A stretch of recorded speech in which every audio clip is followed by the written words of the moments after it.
Welcome back to the channel. We're diving deep into Ford Motor Company's third quarter 2025 results, and frankly, they defied gravity. Despite facing massive economic headwinds, specifically supply chain disruptions and relentless tariffs, Ford didn't just meet expectations, they crushed them. The headline: Ford posted record quarterly revenue exceeding $50 billion. And while a sudden fire at a critical supplier forced them to slash their full-year guidance, the actual underlying profits in Q3 more than doubled year over year. We're talking about soaring profits despite an aluminum crisis. This quarter proves the resilience of the Ford Plus plan, but can this three-pronged strategy deliver long-term value? Let's break down the numbers. Okay, so help us understand this. Record quarterly revenue, fantastic headline, but then boom, they slash full-year guidance. Is this fundamentally a great quarter, or is it hiding some massive volatility underneath? Well, it's kind of both, isn't it? And that's what makes these results so interesting to unpack. The underlying performance in Q3 itself, it was phenomenal. They hit $50.5 billion in revenue. That's up 9% year over year. And like you said, it just blew past the analyst expectation of around $43 billion. Okay. But I think the real story here is how efficiently they generated profit from that revenue, even while swallowing these huge external costs. Exactly. Hitting the top line is one thing, but let's talk profit, specifically maybe the adjusted numbers. Yeah, let's look at that. So net income using GAAP, the standard accounting rules, it shot up to $2.4 billion. That's way up from $900 million last year. More than double. Right. But the number management really points to is adjusted operating income, or EBIT. They landed at $2.6 billion. That beat the $2 billion Wall Street was looking for. And here's the kicker. They absorbed a $700 million hit from tariffs within that number. Wow. So that $2.6 billion is after accounting for $700 million in tariff pain. Precisely. That resilience, that ability to perform under that kind of pressure, that's really the key insight from the quarter's operations. Okay, so they swallowed the tariffs, still beat on EBIT, ended up with an adjusted EPS of $0.45. And beyond just the profit in the quarter, what about the overall financial health? The balance sheet. You hear them talk about a fortress balance sheet. Yeah, and it really looks like one. They generated $4.3 billion in adjusted free cash flow just this quarter. And free cash flow, FCF, that's the money left after all the bills, right? The actual cash they can use. Exactly. It's the dry powder. They ended Q3 with nearly $33 billion in cash sitting there. And total liquidity, including credit lines, was $54 billion. That's a massive buffer. It is. In this kind of volatile economy, or when you face sudden shocks like this supplier fire we'll get to, that cash is absolutely critical. It's the difference maker. And it speaks to execution too, doesn't it? Management's been hammering this cost control message. Absolutely. This marks the fifth quarter in a row of year-over-year cost improvement, excluding those tariffs we mentioned. So they are genuinely geting more efficient in how they build things. Yeah. But maybe the most impressive detail on cost, because it hints at quality. Yeah. Warranty costs were actually down $450 million compared to last year. $450 million reduction in warranty. Yeah. That's not just smart accounting. It suggests the cars might actually be getting better, needing fewer repairs. That saves money and improves how people see the brand. It's a really significant strategic win. Okay, so that's the big financial picture. Strong revenue, improving costs, solid balance sheet. Now, let's get into that Ford Plus strategy. The three parts: Ford Pro, Ford Blue, Ford Model E. If profits doubled overall, where did that actually come from? Well, it almost all came from one place, the commercial side, Ford Pro. The trucks and vans. Exactly. And strategically, it's the most solid part of Ford right now. It's an undeniable powerhouse. Ford Pro delivered $2.0 billion in EBIT. $2 billion from just Pro. Yep. And get this, an 11.4% EBIT margin, double digits. That's just, staggering profitability for selling work vehicles. And they're shifting how they make money there too, right? Not just selling the vehicle, but adding services. That's the really smart part. Paid software subscriptions, things like telematics for fleet managers, grew 8% just from the previous quarter. They're up to, 818,000 subscribers now? So that's becoming a recurring revenue stream, more predictable. Exactly. It makes Ford Pro more durable, Yeah. less tied purely to the ups and downs of vehicle sales cycles. Farley called it an incredible powerhouse, and, the numbers back that up. It's a genius move, really. Okay, so Pro is printing money. What about Ford Blue, the traditional gas and hybrid cars and SUVs? Still a core strength. Ford Blue brought in a very respectable $1.5 billion in EBIT, What's interesting there is that their revenue growth actually outpaced the growth in the number of vehicles they sold wholesale. Meaning they're getting better prices or selling a richer mix. Likely both. A good example is here in the U.S. Overall sales were up 8% year over year, and the Expedition SUV, that had its best performance in 20 years. People are still buying those big, profitable vehicles. But wait, wasn't Blue's EBIT actually down a little bit compared to last year, even with those strong Expedition sales? If the core business is slipping, isn't that a worry? It's a fair point, but it looks like it was driven more by those external headwinds we keep talking about. Okay. Management specifically called out tariffs, again, and also unfavorable foreign exchange rates, particularly against the euro and the Thai baht, where they have operations. So less an internal problem, more like battling the global economy. All right. Battling the global economy in your strong segments, and then you have the segment that's supposed to be the future. Ford Model E, the electric vehicles, still the loss center, I see. Oh, yeah. Big time. Model E reported an EBIT loss of $1.4 billion just in Q3. $1.4 billion loss in one quarter. Yeah. And the year-to-date loss for the EV segment is now $3.6 billion. Ouch. How can they sustain that? Well, that's where Ford Pro's 11% margin comes in handy, right? Yep. It's essentially a strategic subsidy. They're using the profits from the trucks to fund the EV transition. It's like a controlled burn of capital right now. And why did the losses get worse this quarter? Two main reasons given. One, increased spending on developing the next generation of EVs. And two, lower net pricing.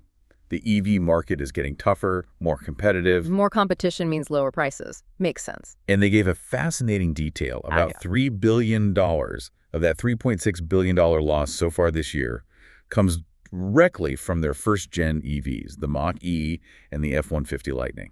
So the early models are proving expensive to scale. Very. Okay, shifting gears a bit. Let's talk policy and regulations. CEO Jim Farley sounded pretty pleased about some recent developments, particularly on tariffs. He did. He specifically mentioned gratitude for expanded tariff relief on imported auto parts. He framed it as a big strategic win. How so? Well, his quote was that Ford is now no longer disadvantaged for building every single one of our Super Duties in the United States. Yeah. That's their profit engine, the big trucks. So any relief there goes right to the bottom line. Okay, that makes sense. And emissions regulations. Yeah, they also flagged an anticipated meaningful reduction in federal emissions rules. That's huge because it would give them way more flexibility in what vehicles they choose to build and sell, adjusting the mix based on demand and profitability rather than just regulatory targets. So given that expected relief, what's the near-term product strategy? It sounds like a pivot. It really does. Farley was very clear. They are prioritizing hybrids across the board, adding more hybrid options, including extended range ones. His view seems to be that pure EV adoption is going to stall out maybe around 5% of the U.S. market for the near future. So lean into hybrids now, but not give up on EVs long term. Exactly. They're still investing heavily in that next-gen universal EV platform, the UEV. That's the one aimed at hitting a much more affordable price point, maybe around $30,000, but it's further out. Okay, strategy sounds logical given the market. But then disaster strikes. The Novelis fire. Yeah. Talk about a curveball. They were tracking well, probably feeling pretty good about the year. And then this fire happens at a key aluminum supplier. Aluminum, critical for trucks like the F-150. Absolutely. CFO Sherry House had to confirm it on the earnings call. This single event is expected to whack adjusted EBIT by $1.5 billion to $2 billion. Just in the fourth quarter. $1.5 to $2 billion from one fire. That's a nightmare phone call for a CFO, like you said. Absolutely brutal. Just completely derails the end of the year. But are they just taking the hit, or are they fighting back? They're already planning the recovery. House said Ford has line of sight to claw back at least $1 billion of that lost EBIT in 2026. Recover $1 billion next year. Okay. And despite that massive Q4 disruption, she reinforced the cost discipline message. Ford is still on track for a net $1 billion cost improvement this year, even before considering tariff impacts. So the underlying machine is still getting leaner, even with this huge external shock. That seems to be the message, which takes us to the guidance cuts. Right, because the underlying performance was actually really strong before the fire. Exactly. They were tracking at the high end of their original $7.0 to $8.5 billion EBIT guidance range for the year. And they actually said they would have raised guidance, didn't they? They did. They stated they would have guided to more than $8 billion in adjusted EBIT for 2025 if the Novelis fire hadn't happened. Man, talk about timing. So, stellar underlying performance derailed by a supplier crisis, What's the new guidance then? The revised 2025 adjusted EBIT guidance is now $6.0 billion to $6.5 billion, and adjusted free cash flow is now expected between $2 billion and $3.0 billion. Okay, quite a haircut due to the fire. And what assumptions are baked into that? Industry sales, pricing. Key assumptions include the U.S. SAAR, that's the industry sales forecast, at 16.8 million units. They expect overall vehicle pricing to be up about 0.5% for the year, and the total hit from tariffs for 2025 is now estimated at around $1 billion net. Got it. So looking past this immediate crisis into 2026, what are the expectations? More cost cuts, recovery from the fire? Yes to both. They're planning another $1 billion in cost improvements next year. And, critically, they're banking on that emissions relief we discussed. The expectation is that it will completely eliminate compliance headwinds in 2026. Eliminate them. That would free up a lot of flexibility in what they sell. Huge flexibility. Optimize the mix for profit. And, of course, they're aiming to recover at least $1 billion of the earnings lost due to the Novelis fire, partly by making up about 50,000 units of lost truck production. Okay, let's try to synthesize this. Even with strong cost control and the Ford Pro engine firing on all cylinders, what are the big risks still looming, the shadows, if you will? Well, number one is obviously the immediate fallout from the Novelis fire. Right. Cutting production of the high-profit Expedition and Navigator, potentially $2 billion in lost earnings this year, maybe 100,000 lost vehicles. That's massive. It's a huge hole to dig out of. And then there's the persistent EV issue. Model E keeps burning cash, $1.4 billion loss just in Q3. And scaling those first-gen EVs is proving tough, not just for Ford. Correct. Management acknowledged it's an industry-wide challenge, building out battery plants, securing supply chains for these early models. It's expensive for everyone. Which ties back to Farley's view that EV adoption might slow down near-term, maybe plateauing around 5%. Exactly.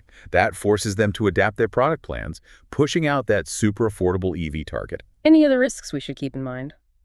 Well, those warranty costs, while improving, are still high historically. They noted it takes time for older models with higher issues to cycle out completely.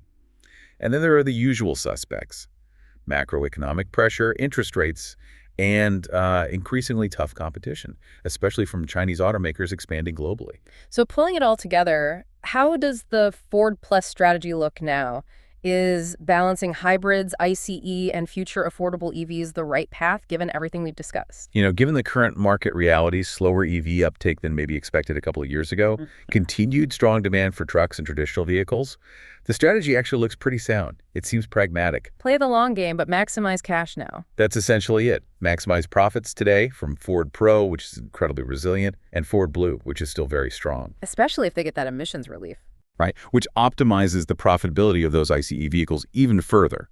Then you take that cash and you funnel it into developing that next-gen, mass-market universal EV platform, the one that has to hit that $30,000-ish price point around 2027 to really compete. Okay, so the core takeaway seems to be underlying strength is real, cost control is working, Ford Pro is a gem, but it's all being masked right now by this massive immediate hit from the aluminum crisis. Absolutely. The strategy seems to work on paper. If they nail the Novelis recovery in 26, if they can eventually close that big EV cost gap, and if those policy tailwinds materialize. Lots of ifs. Yeah, the dominoes have to fall just right. They really do. So maybe the final thought for you, the listener, is this. Despite the huge immediate setback from the fire, Ford's path back in 2026 seems heavily reliant on those anticipated federal policy shifts, the tariff and emissions relief. Is relying so much on policy changes arriving on time maybe too big a bet? Or is it smart planning based on the regulatory environment? Something to think about. Thanks for joining us for this deep dive. We are not certified financial advisors, and this content is only for educational purposes. If you are considering making any investment decisions, please consult a certified financial advisor.